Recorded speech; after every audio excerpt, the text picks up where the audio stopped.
Eu vou ler para vocês um trecho de David Hume, que era o pai do iluminismo inglês, cético que não acreditava na Bíblia, e veja como ele colocou o problema do sofrimento de modo a desafiar a fé cristã. Vejam a frase de David Hume no livro A Religião Natural. A Religião Natural. Ele disse assim: quer Deus impedir o mal, mas não pode, então é impotente. Pode, mas não quer, então é malévolo. Quer e pode, então de onde vem o mal? Filosófico? Profundo? Eu vou explicar para você o que David Hume fez. David Hume, na verdade, esboçou apenas um antigo trilema.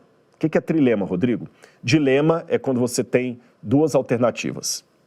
Trilema é quando você tem três alternativas. E tem um antigo trilema, pregoado como se fosse de Epicuro, mas nós não temos certeza se ele era de Epicuro. Epicuro foi um filósofo que existiu no quarto século a.C., entre o quarto e o terceiro século a.C., e Epicuro não era necessariamente ateu, mas Epicuro negava os deuses do Olimpo. E Epicuro fundou uma filosofia chamada epicurismo, que era forte em Roma até na época do Novo Testamento. Tanto é que no livro de Atos dos Apóstolos, diz que quando Paulo estava em Atenas, filósofos estoicos e epicureus discutiam com Paulo. E esse Epicuro, ou Epícoro, como alguns falam, ele diz que os deuses, se existissem, eles não poderiam ser deuses como os do Olimpo, porque eles não podiam se preocupar com os seres humanos. Eu vou colocar para vocês aqui o pensamento dele. Como eu disse para vocês, Epicuro não era ateu, mas ele rejeitava a ideia de deuses envolvidos com assuntos humanos. Para ele, os deuses existiam e eram seres perfeitos, felizes, distantes e indiferentes ao sofrimento humano. Ou seja, cuidar do mundo seria um fardo que negaria a felicidade divina. Então, a presença do mal no mundo mostraria que esses deuses que existem não se preocupam com a humanidade, servindo apenas como modelos ideais de conduta e não como seres atuantes na história e na vida das pessoas. Então, essa era a ideia do epicurismo. É como se fosse o deísmo depois. Os deuses existem, mas eles não estão nem aí para nós.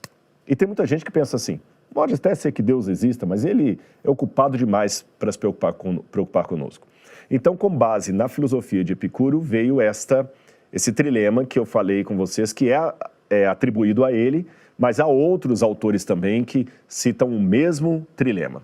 Seria o seguinte, vou colocar aí na tela. Primeiro, letra A. Deus é onibenevolente. O que significa isso? Deus é absolutamente e ilimitadamente bondoso. Número 2. Deus é onisciente. Ele tem absoluta ciência de tudo, tanto em objeto quanto em fenômeno. 3. Deus é onipotente, ou seja, ele tem poder absoluto, irrestrito e ilimitado. 4. O mal existe. Se você olhar aqui, nós temos um problema. Porque se Deus é todo bondoso, como disse o primeiro ponto aqui, então por que o mal existe? Porque se Deus é todo bondoso, ele não ia querer que o mal existisse. Concorda comigo? Mas e se dissermos não? Deus, ele é onipotente, mas o mal existe. De novo, eu tenho um problema. Se ele é onipotente, por que o mal existe? Então parece que uma cláusula elimina a outra. Eu vou explicar. Se o mal existe e Deus é bom, então ele é bom, mas não é capaz de eliminar o mal. Portanto, ele não seria onipotente.